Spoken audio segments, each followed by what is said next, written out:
Right, in this lesson we're going to talk about proofs, which means we first need properties to use in a proof. Okay, so here are the properties of equality. You'll want to have these in your notes so that you can refer back to them. So I'll just go through them briefly. The addition property of equality you use all the time when you're solving equations. We add a number to both sides in order to solve. So anytime you add something to both sides to solve an equation, you're using the addition property of equality. The subtraction property of equality is anytime you subtract a number from both sides to solve. Okay, that is the subtraction property of equality. And let me show you an example of each of these. So the addition property of equality, if I had the equation x minus 4 equals 2, and I wanted to solve that equation, what would I do? Well, we have minus 4, so what we would do is add 4 to both sides. Okay, since we are adding 4 to both sides, what rule told us we could do that? I don't know if we've ever even thought about why we could. That's just what we learned to do, and so we did it.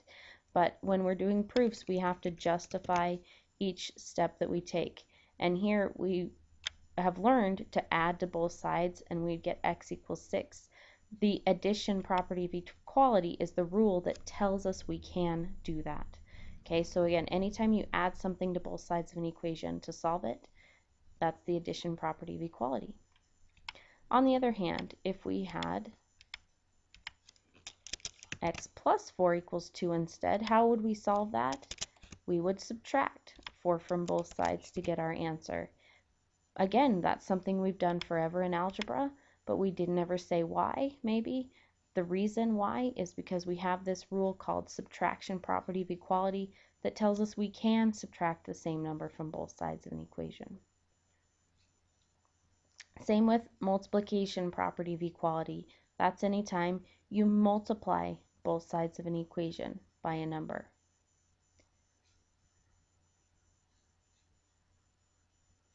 Division property is anytime you divide both sides of an equation by a number to solve. Okay, so these are the first 4 are ones we used all the time solving equations, but may not have noticed that there was an actual mathematical law that was allowing us to do that, or a property that was allowing us to do that. These last 4 are properties of equality. Reflexive is that a number is equal to itself. 1 equals 1, 2 equals 2, 3 equals 3, or even in geometry, the segment AB is equal to the segment AB. That seems kind of obvious, but we do have to have a property to tell us that. The symmetric property says if A equals B, then B equals A. We use this one anytime, you know, sometimes how you finish solving an equation and it's not the order you want it in, so maybe you would get 4 equals X as your answer, but we kind of like to have the X coming first.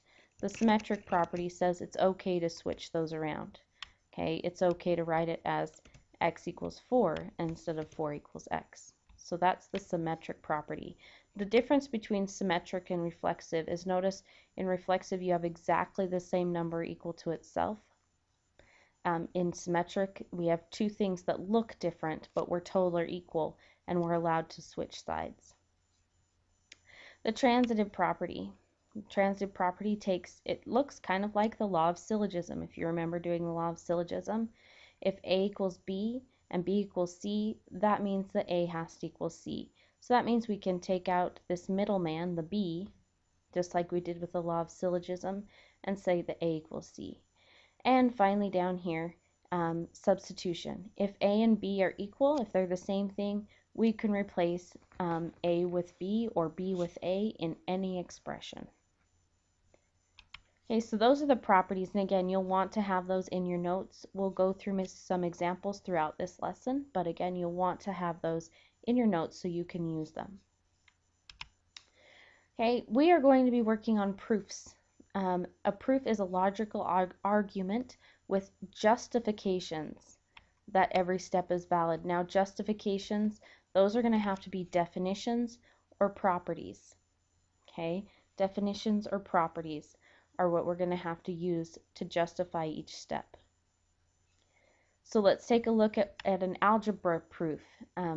It's solving an equation. Notice we're solving the equation negative 5 equals 3n plus 1.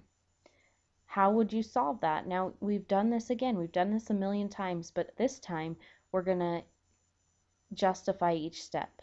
So we start with negative 5 equals 3n plus 1. How did we know that? Well, that's what we were given. That's the problem we're given. So our justification there is that's our given equation. To solve, the first thing I would do here is move the 1 to the other side. So it's a positive 1. I would subtract 1 from both sides like we did here. What's our justification? Well, the subtraction property of equality tells us that we can subtract the same number from both sides and it's okay. So that's our justification for subtracting 1 from both sides. Then it's simplified, and we just put simplify. So notice all we did there was the 1 and negative 1 canceled. Negative 5, negative 1 is negative 6. The next step, what would you do next to solve this? Well, it's 3 times n, so you would divide both sides by 3, which is what we did here. We divided by 3 on both sides. What's our justification? Why can we do that?